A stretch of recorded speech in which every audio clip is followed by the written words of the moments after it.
There's an unfortunate epidemic that's happening in our country right now, and I think it's the epidemic of pastors and leaders who aren't as healthy as they think they are. They're struggling more than they even realize. I was just recently working with a wife of a pastor, and we were just talking through the situation that she'd experienced. Her husband had been feeling depressed for many years, but didn't actually call it depression, didn't receive a depression diagnosis until it was too late, and he ended up taking his own life. And these are the tragedies that can be avoided. But I believe that the enemy is on the prowl, wanting to destroy our church from the top down. And that's why we really need to be diligent to take care of pastors, to take care of the leaders of the church. You know, some signs and symptoms that you or someone you know might be facing depression. Maybe you find less enjoyment in the things that you used to find enjoyable. Maybe you find that you're feeling more sad than usual, or a level of higher irritability and anger at the people around you than you normally feel. I think sometimes we dismiss those feelings. Maybe I'm just stressed out, without actually taking them seriously. Maybe you find your appetite is shifting. You're not as hungry as you used to be, or you can't control yourself and you're just eating too much. Maybe you find there's some sleep disruptions. You wake up earlier than you want to. You wake up multiple times in the middle of the night. You can't fall asleep. Another sign is a lack of energy or fatigue. You know, sometimes for people who are struggling with depression, it can be really hard to get out of bed. And if that's not the case, they can find their energy level depleting a lot faster throughout the day than they normally feel.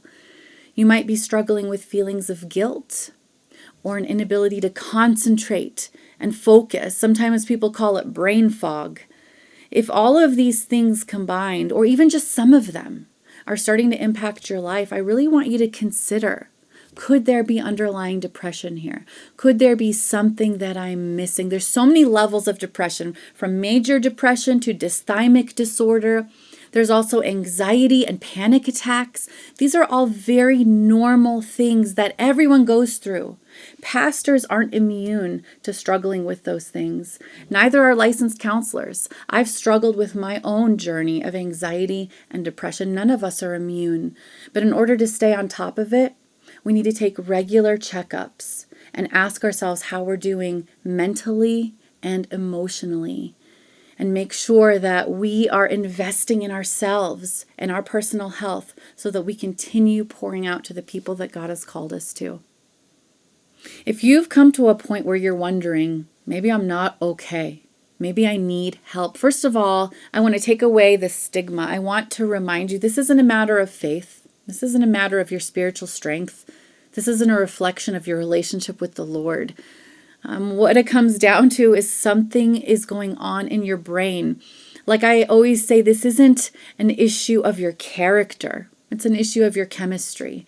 And with that said, the best next step is to get yourself plugged into counseling, specifically with a licensed counselor. One thing I love about Focus on the Family is they have a network of Christian licensed professional counselors who have been vetted and assessed, who understand what you're going through and who know how to help you. When something's broken in your house, when your toilet's clogged, you call the plumber. But when we're struggling with depression and anxiety, I think oftentimes we're scared to take that next step, to call a licensed counselor, someone who has been trained to help you get out of that pit. There is no shame in it. I want to remind you that even just this past year alone, I have worked with so many pastors who are struggling, but they don't want to struggle alone. They want to get themselves to a better place so that they can do what God has called them to do. What you're going through is just temporary, especially if you will take the time to be intentional about getting yourself healthy from the inside out. It takes courage, but I'm so proud of you for taking that next step.